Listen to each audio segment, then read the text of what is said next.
Well, this is a story that I thought I was going to maybe cover in like maybe a year or two's time.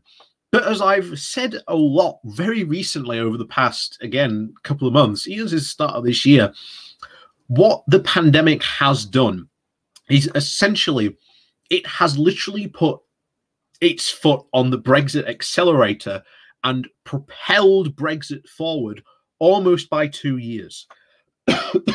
So instead of these driver shortages slowly affecting us over the course of 2 years, getting steadily worse, it's happened almost immediately. Again, pandemic, Brexit, it's been a perfect storm. And I'm not the first one to describe it that way. Almost a lot of companies and even trade experts that we've covered from over the many years of covering this have said this. They even said at the time, why are we doing Brexit when this pandemic is literally on the doorstep? Put a break on it for the time being. Let's sort this pandemic out first, then we can do Brexit. Every single expert out there was saying that. But no, of course, the government said, we want to get Brexit done.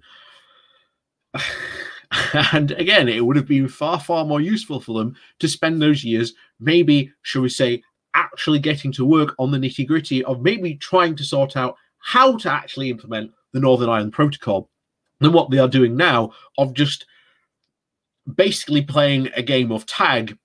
And every time they get tagged saying, whoa, you didn't tag me.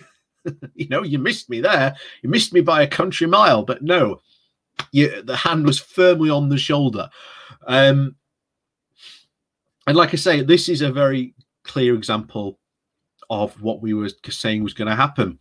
European companies were basically going to go, why are we exporting from the UK anymore?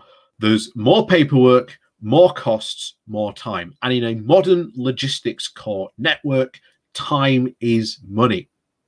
We only covered it just a few days ago of a company whose deliveries went from being 15 days to 24. That is extra time and delays that a modern company who wants to get products as quickly and as efficiently to its customer, which again is pretty much modern manufacturing in a nutshell these days, they can't afford that. So obviously what's going to happen is the UK is going to get cut out of all these European networks, which basically will mean UK businesses and companies losing business, which will have a knock-on effect of shrinking the economy, meaning less investment, meaning less jobs in the long run. And like I say, so much for that levelling up agenda as well. So before we do jump into this article, please do remember to hit that like, share and subscribe button. And of course, down below, there are links to my Patreon page, as well as a one-off donation link called Buy Me Coffee, where you can, well, buy me coffee. And as always, thank you to all those people who do support the channel that way. And on to the BBC. I think it's the first time we've covered the BBC in quite a while, but yeah, so, but like I say, they do good reporting, the BBC, so let's get on to it. So, obviously from the BBC, and its title is "The UK on Course to Drop from Germany's Top 10 Trading Partners."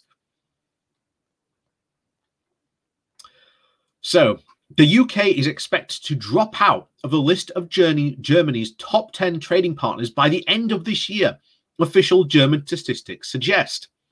The Germans spent over £13.8 billion, or nearly 11% less, on British goods on the first 6 months of 2021, according to the data from the Federal Statistics Office. And that is a big blow. Think about that, that's £13.8 billion from Germany alone that is no longer coming into this country. Like, the economic effects of that alone will ripple through this country. The UK has been in Germany's top 10 trading partners since 1950. But with the Brexit-related hurdles taking its toll, it looks set to drop to the 11th spot by the end of 2021. The UK left the European Union's single market, which allows frictionless trade and free movement of people between its members, at the end of 2020, after 4 years of wrangling. Since then, customs checks have been implemented, which have complicated trade. And they are about to get even more complicated by the beginning of October. As a result, German companies have been looking to source goods from EU suppliers instead of UK ones. And this trend is increasing, an expert said. So it's not just Germany, it will be other European countries as well. What will be the knock-on effect on our economy? And other economists have said this very, very plainly. We will not be able to make up for the losses that we lose from our trade from the EU from the rest of the world. We are already seeing that in effect, that we cannot make up these losses from like other trade deals from like Australia and New Zealand, which are again halfway around the world. They are not on our doorstep like the EU is. But again, that's simple trade, which even Brexiteers seem to not even understand. So more and more small and medium-sized companies are ceasing trade with the UK because of these hurdles, said Mitchell Schmidt, the president of the British Chamber of Commerce in Germany. They simply can't afford the extra burden to keep up with the date and, of course, complying with all the kicked-in customs rules, such as the health certificates for cheese and other fresh products, he said.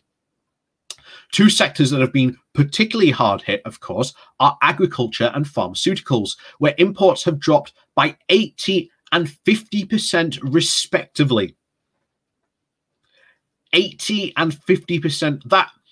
That means that agriculture exports to Germany have almost been practically wiped out, while we've lost over half of our pharmaceutical trade.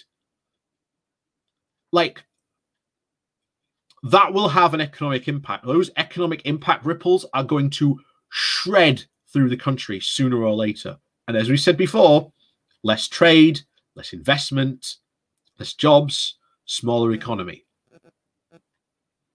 That's not what a lot of Brexit supporters voted for. It's not what the Brexiteers told them they were voting for either. This is seen the UK drop down the ranks in terms of trade with the EU's biggest economy. Before the UK voted to leave the EU in 2016, it was Germany's fifth most important trading partner. But it came ninth last year and now is expected to fall another 2 places. Despite this, the UK is still buying a lot from Germany. So that means we're now having a trade deficit, which again, according to Brexiteers, is meant to be a bad thing. So with imports up 2.6% to $32.1 billion in the first 6 months of this year, Mr. Smith said that these new trade realities would have hit small UK companies more than German ones, as they were less accustomed to selling their goods outside the EU. For many small British firms, Brexit meant losing access to their most important export market, he said. It's like shooting yourself in the foot, and this explains why German imports from Britain are in free fall now. Gabriel Farmer, the president of the Cal-based Institute for World Economics, said, "The UK's loss of importance in foreign trade is the logical consequence of Brexit. These are probably lasting effects." The Department for International Trade did not immediately respond to the BBC's request for comment.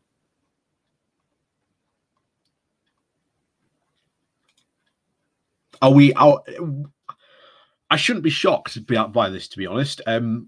This is exactly what we said would happen. Exactly what we said would happen. And this is going to drastically affect the UK economically. You can't go from being Germany, again, one of the EU's biggest economies, from being 5th to 9th to 11th without seeing an economic impact on your country. And I think, as we've said before, I think 2022, that's when it's going to hit. 2022 is when it's going to hit. I think it's going to hit very, very hard when it's going to hit. I've said it a lot before, but 2022 is going to be hard for a whole lot of people in this country. So, as we've said before, Thank you very much for watching. Please remember to hit that like, share, and subscribe button on your way out. And of course, down below, there are links to my Patreon page and a one-off donation link called Buy Me Coffee, where you can, well, buy me coffee. And as always, thanks for watching, and we'll see you all next time.